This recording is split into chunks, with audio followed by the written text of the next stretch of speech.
জুলকারনাইন কে ছিলেন, তাকে আল্লাহ রাব্বুল আলামিন কি কি ক্ষমতা দান করেছিলেন সে সম্পর্কে ইনশাআল্লাহ আলোকপাত করব। জুলকারনাইন কেন তার নামকরণ করা হয়েছে এটা আমরা প্রথমে জেনে নেই। জুলকারনাইন যেহেতু সূর্যের দুটি প্রান্ত আছে, একটা পূর্ব একটা পশ্চিম, সূর্যোদয় সূর্য অস্তমিত, এই পূর্ব পশ্চিমে তিনি উভয় জগতেই তিনি ভ্রমণ করেছিলেন, যার কারণে তাকে জুলকারনাইন নামকরণ করা হয়েছে। তাফসীরের ভিতর অনেকগুলো বর্ণনা, তার মধ্যে কয়েকটি বর্ণনা আমি বলছি। 2 নম্বরে তিনি রোম এবং পারস্য উভয় সাম্রাজ্যের অধিপতি ছিলেন। রোম এবং পারস্য উভয়ে তিনি বাদশাহ ছিলেন, অধিপতি ছিলেন। 3 নম্বরে তার দুটি অতি সুন্দর জুফল ছিল, জুলাফ। 4 নম্বরে তার মাথায় সিংহের মতো দুটি স্থান ছিল, যা আমামা পাগড়ি দ্বারা তিনি সর্ব অবস্থায় ঢেকে রাখতেন। 5 নম্বরে হযরত আলী রাদিয়াল্লাহু তাআলা আনহু তিনি বর্ণনা করেন, আলী রাদিয়াল্লাহু তাআলা আনহু বলেন, তিনি যার জাতিকে দাওয়াত দিতেন, অর্থাৎ আল্লাহ রাব্বুল আলামিন যে তাকে দাওয়াত দেওয়ার জন্য প্রেরণ করলেন, যখনই দাওয়াত দিল বা উপদেশ গ্রহণ করার জন্য তাদের কাছে গেলেন, উপদেশ দিলেন, তখন প্রথমে তাকে ডান দিকে আঘাত করে মাথার ভিতরে, এর সাথে সাথে তিনি ইন্তেকাল করেন। আল্লাহ রাব্বুল আলামিন বিশেষ কুদরতে তাকে আবার জীবিত করেন।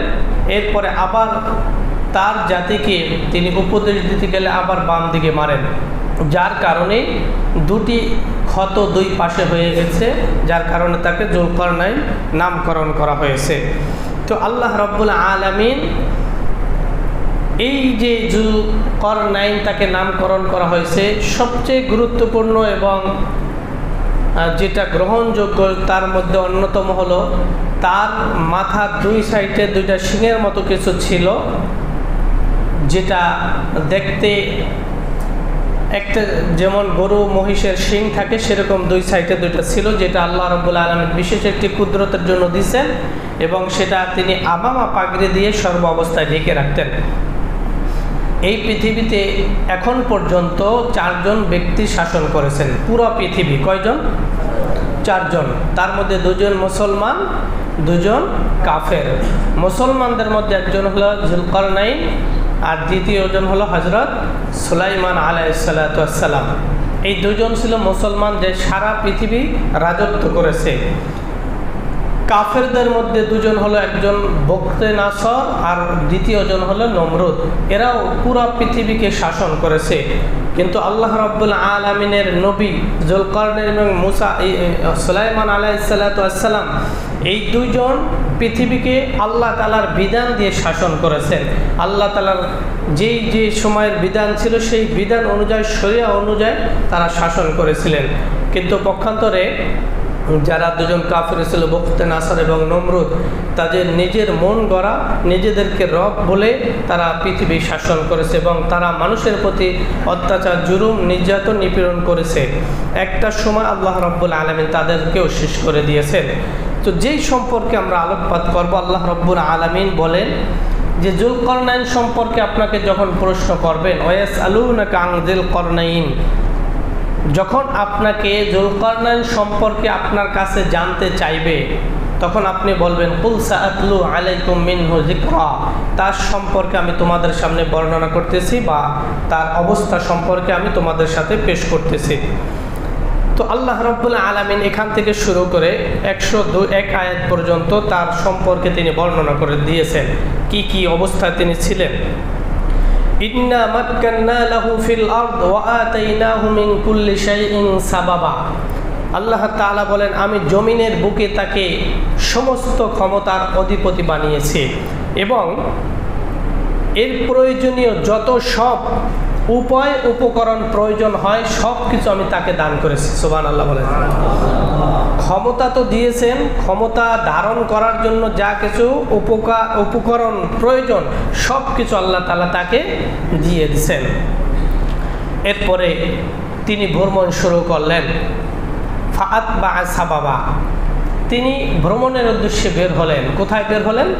আল্লাহ রাব্বুল আলামিন সেই কথাগুলো বলেন, হাত্তা ইযা বালাগা মাগরিবাশ শামসি ওয়াজাদাহা তাগরুবু ফি আইনিন হামালাতিন ওয়া হামিলাতিন ওয়া ওয়াজাদা ইনদাহা কওমা।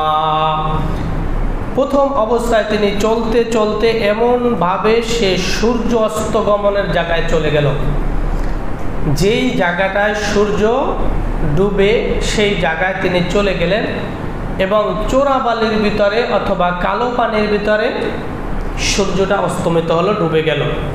সেখানে একটা জাতি দেখতে পেলেন, যেই জাতিকে আল্লাহ রাব্বুল আলামিন তাকে বলেন, قلنا يا ذا القرنين إما أن تعذب وإما أن تتخذ فيهم حسنا। সেখানে সেই জাতি সম্পর্কে আল্লাহ রাব্বুল আলামিন যুলকারনাইনকে বললেন, হে যুলকারনাইন, এরা তোমার অধীনস্থ, তুমি ইচ্ছা করলে তাদেরকে শাস্তি দিতে পারো অথবা তাদেরকে তুমি তাদের সাথে সদয় ব্যবহার করতে পারো, ভালো ব্যবহার করতে পারো। যেই জাতির নিকট আল্লাহ তাআলা পাঠিয়েছেন সেটা কোন জায়গায়? যেখানে সূর্যটা ডুবে অস্তমিত হয়, সেখানে একটা জাতিকে আল্লাহ তাআলা বানিয়ে রেখেছেন এবং সেই জায়গায় পৃথিবীর আল্লাহ তাআলা যাকে পাঠাবেন এছাড়া যার কোনো ক্ষমতা কারো নাই। তো সেই জায়গায় যখন যুলকারনাইন গেলেন, সেই জাতির সম্পর্কে আল্লাহ তাআলা বলেন, দেখো এরা তোমার অধীনস্থ, যদি চাও তুমি তাদেরকে শাস্তি দাও অথবা তাদের প্রতি তুমি ইহসান করো, দয়া করো। তখন তিনি বলতেছেন, قال أما من ظلم فسوف نعذبه ثم يرد إلى ربه فيعذبه عذابا نكرا। সে বলল, হ্যাঁ, এর মাঝে যে আল্লাহর সাথে বিদ্রূপ করবে, যে আল্লাহর সাথে বিদ্রূপ করবে তাকে আমি শাস্তি দেব এবং মৃত্যুর পরে আপনি কঠিন শাস্তি দিবেন। আর এদের মধ্যে যারা আপনার আনুগত্য করবে, আমার কথাকে গ্রহণ করবে, তাদের প্রতি আমি ইহসান করব, দয়া করব। তাহলে প্রথম কি বললেন? তাদেরকে তিনি দাওয়াত দিতেছিলেন। আল্লাহ তাআলা তাদের কাছে প্রেরণ করলেন যুলকারনাইনকে। হযরত যুলকারনাইন তিনি তাদেরকে দাওয়াত দিতেছিলেন, দেখো আল্লাহ এক, আল্লাহর আনুগত্য করো, আল্লাহর ইবাদত বন্দেগী করো।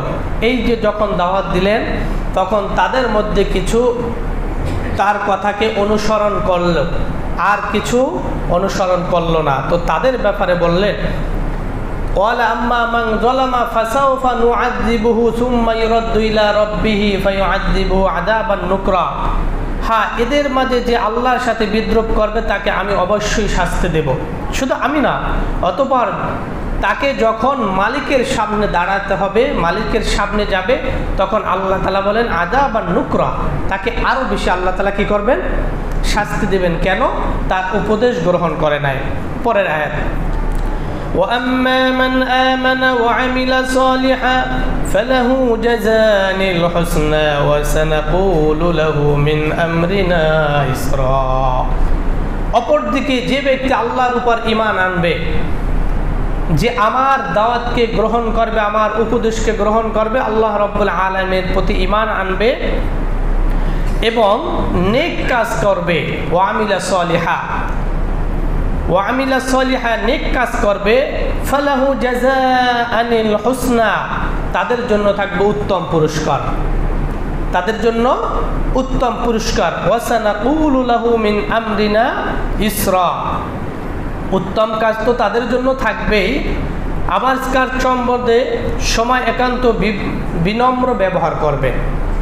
যারা আল্লাহর প্রতি ঈমান আনবে, তার কথাকে গ্রহণ করবে, তাদের জন্য মহা পুরস্কার হবে এবং যুলকারনাইন তাদের সাথে খুব ভালো ব্যবহার করবে, বিনম্র ব্যবহার করবে, ভালো ব্যবহার করবেন। তো আল্লাহ রাব্বুল আলামিন তাকে সেই সূর্য অস্তমিত স্থানে প্রেরণ করলেন, যেটা পৃথিবীর এক প্রান্ত।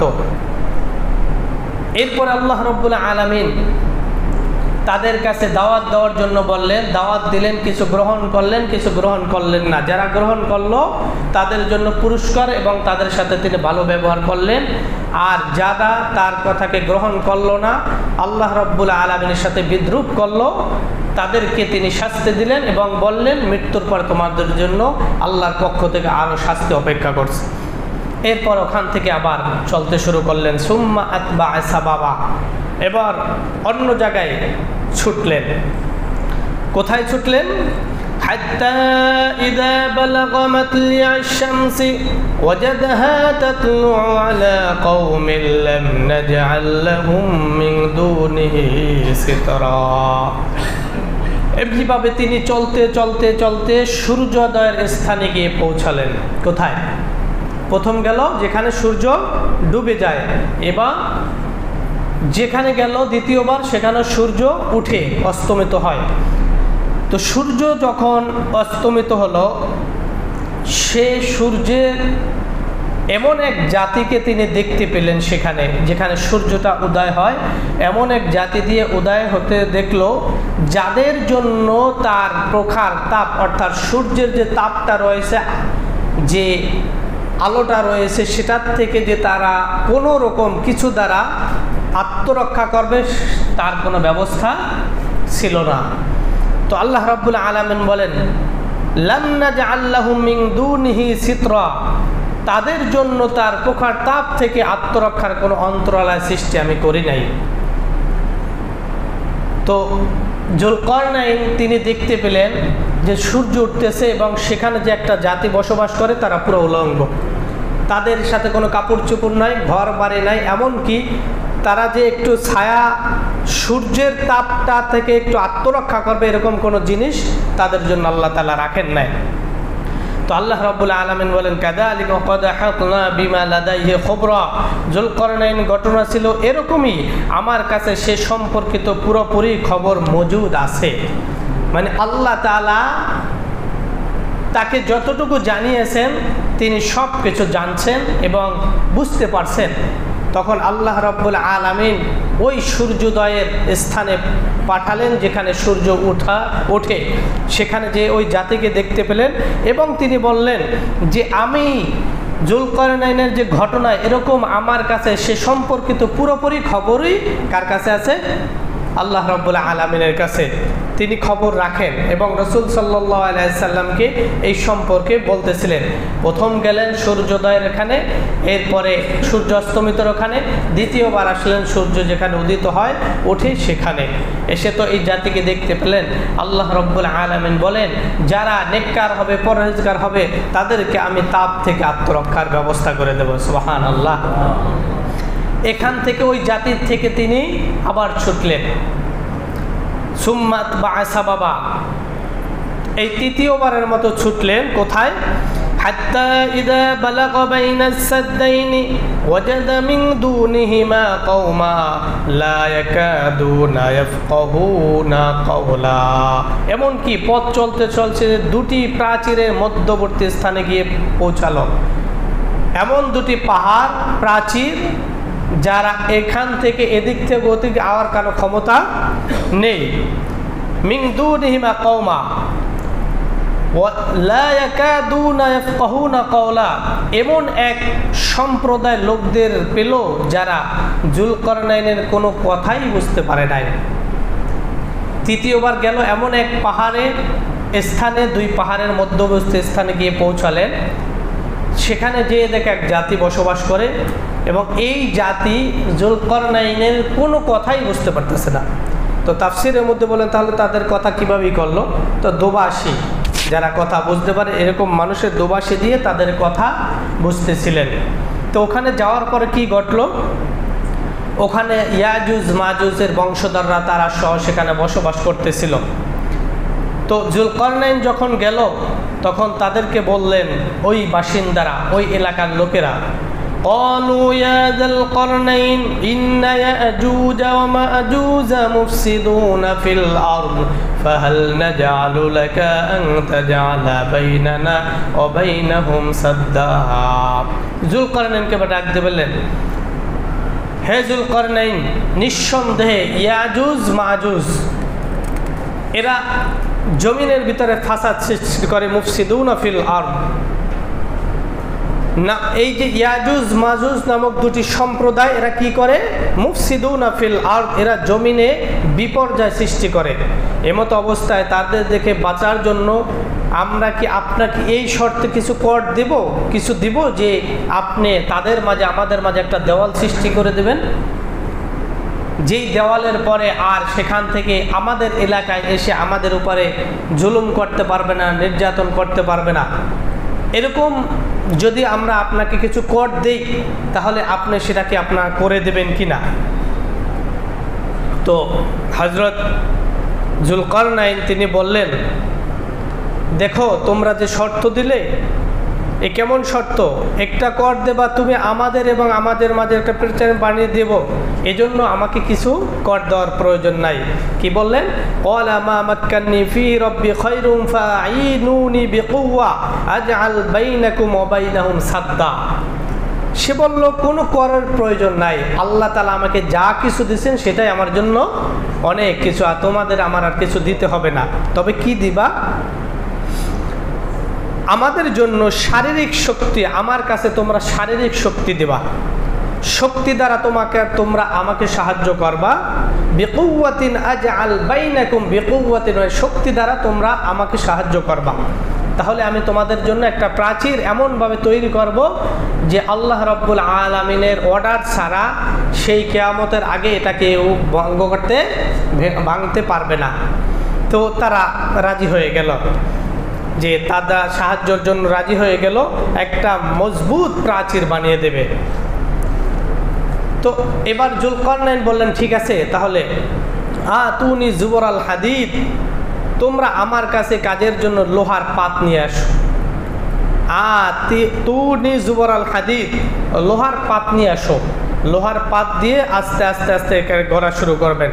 হাত্তা ইদা সাওয়া বাইনা সদাফাইনি ক্বালা ফুখু, তিনি বলতেছিলেন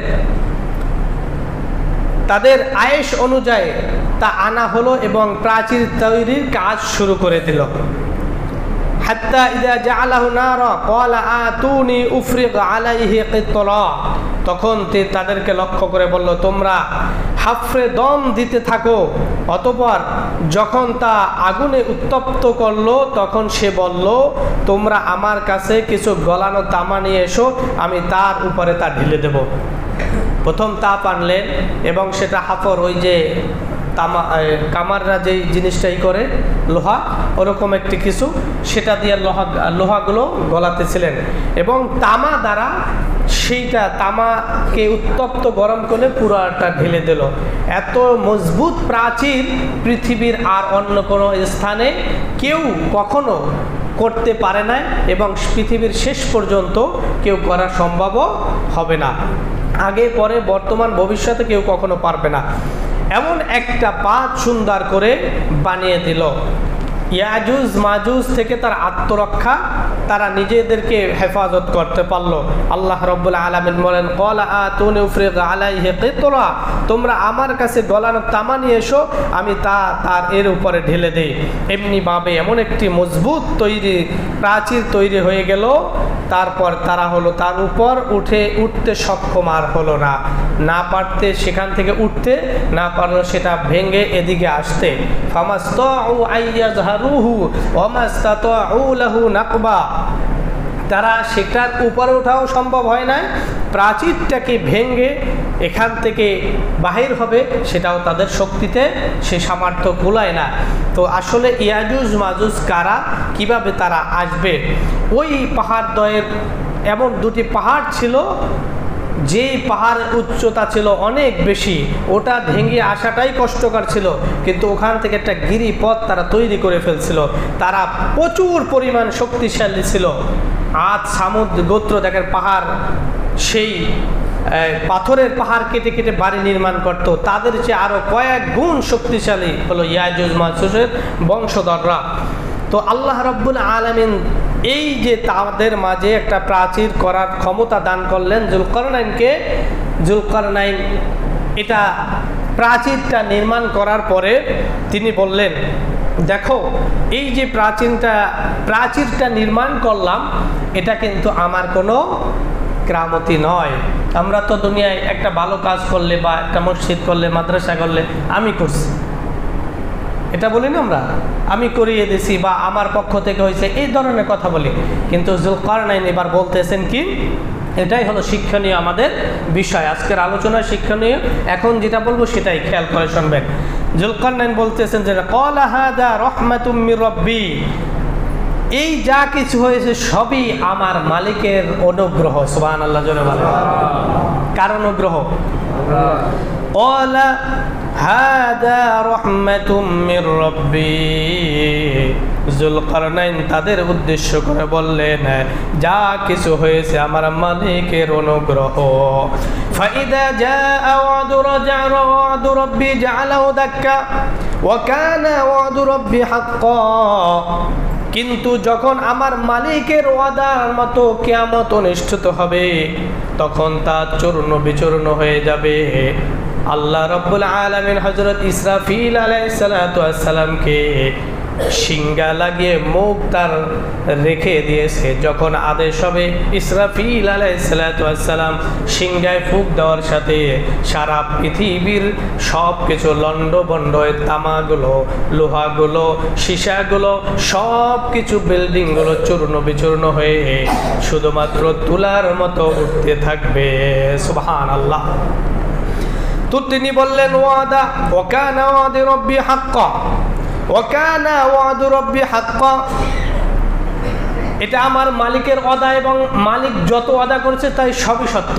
নাকি মালিকের ওয়াদা কোনো মিথ্যা আছে? ওয়া কানা ওয়াদু রাব্বি হাক্কান, আমার রব যত ওয়াদা করবেন সমস্ত ওয়াদা সত্য। যেদিন ইসরাফিল আলাইহিস সালাতু ওয়াস সালাম ফুঁক দেবে, সেদিনকার সব কিছু লন্ডভন্ড হয়ে যাবে, চূর্ণ বিচূর্ণ হয়ে একাকার হয়ে যাবে, সেদিনকার আর কিছুই বাকি থাকবে না। রাসূল আকরাম সাল্লাল্লাহু আলাইহি ওয়াসাল্লাম একবার ঘুম থেকে উঠে কান্না শুরু, তার চেহারা বিবর্ণ হয়ে গেল, রক্তিম আকার ধারণ করলো, লাল হয়ে গেল। সমস্ত সাহাবীরা দেখে অবাক হয়ে গেলেন, কি ব্যাপার, এরকম তো চেহারা কখনো হয় নাই। এক সাহাবিয়া তিনি জিজ্ঞেস করেন, ইয়া রাসূলুল্লাহ, আপনার চেহারা আজকে এরকম দেখা যায় কেন? তিনি বললেন যে, দেখো ইসরাফিল, তোমাদের জন্য তো বিপদ খুব নিকটবর্তী চলে আসছে, এই মদিনার জন্য, মক্কা মদিনার জন্য খুব কাছাকাছি চলে আসছে। বিপদটা কি? আমি দেখতে পেলাম ইসরাফিল আলাইহিস সালাতু ওয়াস সালাম শিঙ্গা নিয়ে তার মুখটা এই শিঙ্গার উপরে রেখে দিয়েছে, কখন আল্লাহ তাআলার আদেশ আসবে আর ফুঁক দেওয়ার সাথে সাথে সমস্ত পৃথিবী চূর্ণ বিচূর্ণ হয়ে সব কিছু লন্ডভন্ড হয়ে যাবে। সুবহানাল্লাহ। রাসূল আকরাম সাল্লাল্লাহু আলাইহি সাল্লাম ইয়াজুজ মাজুজ সম্পর্কে বলেন যে এরা এত শক্তিধর হবে, তারা যখন পৃথিবীতে আসবে। পৃথিবীতে কখন আসবে? এই যে প্রাচীরটা তারা কাটার জন্য, খনন করার জন্য প্রতিদিন রাসূল কারীম সাল্লাল্লাহু আলাইহি সাল্লাম ইরশাদ করেন যে প্রতিদিন তারা কি করে, এই প্রাচীরটা খুঁড়তে থাকে। এমনকি করতে করতে করতে দিনের শেষ বেলায় সূর্যের আলো প্রতি কাছাকাছি চলে যায়। তখন তাদের নেতা বলে, আজ আর প্রয়োজন নাই, চলো কালকে আমরা বাকিটা শেষ করব। তখন কালকে এসে দেখে আল্লাহর কুদরতে আবার সেই প্রাচীর আগের মতো হয়ে গেছে। সুবহানাল্লাহ। রাসূল কারীম সাল্লাল্লাহু আলাইহি সাল্লাম ইরশাদ করেন, যেদিন আল্লাহ তাআলার হুকুম হবে সেদিনকার তারা কাছাকাছি চলে আসবে এবং তাদের যে নেতা থাকবে, লিডার থাকবে, সে বলবে, ইনশাআল্লাহ আমরা আগামীকাল এটা পুরো ছিদ্র করব। এর পরবর্তী দিন এসে দেখবে যেভাবে রেখে গেছে সেভাবেই আছে এবং তারা অল্প কিছুক্ষণের ভিতরেই সেটাকে ছিদ্র করে এই পৃথিবী ছড়িয়ে ছিটে পড়বে। সুবহানাল্লাহ। তাহলে এখানে সুবহানাল্লাহ কেন বললাম বুঝতে পারছেন কেউ? এই যে এখানেও ইনশাআল্লাহ কাজ দেবে, কথা বলেন ঠিক কিনা? ইনশাআল্লাহ ছাড়া কোনো কাজ স্বয়ং সম্পূর্ণ হয় না। নেতা যখন বলবে ইনশাআল্লাহ, পরের দিন দেখবে এখানেই আছে, যদিও আল্লাহর মর্জি, আল্লাহ যেদিন চাইবেন সেদিনই হবে, তবে তার মুখ থেকে ইনশাআল্লাহ শব্দ বের হওয়ার সাথে সাথে পরের দিন ওই জায়গার থেকে এসে যেভাবে রেখে গেছে সেভাবেই দেখবে এবং তারা ছড়িয়ে ছিটিয়ে এমনভাবে আসবে, ইয়াজুজ মাজুজের এত বিশাল দর হবে যে তারা এসে যত জীব জন্তু, জঙ্গলের হিংস্র প্রাণী সব কিছু খেয়ে ফেলবে। এমনকি শুধুমাত্র প্রাণী না, তারা মানুষ পর্যন্ত খেয়ে ফেলবে। দুনিয়ায় অত্যাচার নির্যাতন করে পৃথিবীর সমস্ত মানুষকে শেষ করা, এরপরে বলবে পৃথিবীতে তো আমরা সব শেষ করে দিলাম। জুলুম নির্যাতন করে সব কিছু তছনছ করে দিয়ে এমনকি সাগরের পানি পর্যন্ত তারা খেয়ে শুকিয়ে ফেলবে। তারা এত শক্তিশালী দল। সেই ইয়াজুজ মাজুজ তখন বলবে পৃথিবীর সব কিছু তো শেষ করলাম, এখন আসমানে যারা আছে তাদেরকে শেষ করব। তখন একটা তীর তারা আসমানের দিকে নিক্ষেপ করবে। আল্লাহ তাআলা তার বিশেষ কুদরতে সেই তীরটাকে রক্ত মেখে তারপর আবার জমিনে নিক্ষেপ করবে। যখন তারা ওটা রক্তমাখা দেখতে পাবে তখন তারা খুশিতে আত্মহারা হয়ে যাবে যে এখন পৃথিবীতেও কেউ নাই, আসমানেও কেউ নেই, জমিনেও কেউ নাই, আসমানেও কেউ নাই, এখন শুধু আমরা। আল্লাহ রাব্বুল আলামিন বলেন হযরত মাহদী আলাইহিস সালাতু ওয়াস সালাম পঞ্চম ব্যক্তি হবেন যিনি এই পৃথিবীর সমস্ত পৃথিবীটাকে তিনি শাসন করবে। ইয়াজুজ মাজুজ আল্লাহ রাব্বুল আলামিন হযরত ঈসা আলাইহিস সালাতু ওয়াস সালাম আসবেন, ইমাম মাহদী আসবেন, তাদের থেকে আত্মরক্ষার জন্য তুর পর্বতে তার অনুসারীদেরকে নিয়ে সেখানে গিয়ে ঈসা আলাইহিস সালাতু ওয়াস সালাম আশ্রয় গ্রহণ করবেন। ওখানে গিয়ে আল্লাহ রাব্বুল আলামিনের কাছে দোয়া করবেন, রব্বুল আলামিন এদের কাছ থেকে আমাদেরকে হেফাজত করো। তখন তাদের শরীরে এমন একটা রোগ দিবে যেই রোগের কারণে তারা একে একে একে একে যত ইয়াজুজ মাজুজের বংশধর থাকবে সকলেই শেষ হয়ে যাবে। তখন তারা নেমে আসবে, আবার সেই পৃথিবীকে শাসন করবে। তারপর আল্লাহ রাব্বুল আলামিন তাদেরকে শেষ করে দেবেন। রাসূল কারীম সাল্লাল্লাহু আলাইহি সাল্লাম ইরশাদ করেন যে আমি যখন মেরাজে গেলাম তখন আমাকে ইয়াজুজ মাজুজের কাছে নেওয়া হয়েছিল দাওয়াত দেওয়ার জন্য। আমি গিয়ে তাদেরকে দাওয়াত দিলাম, আল্লাহর দিকে আহ্বান করলাম, কিন্তু তারা আমার ডাকে সাড়া দিল না।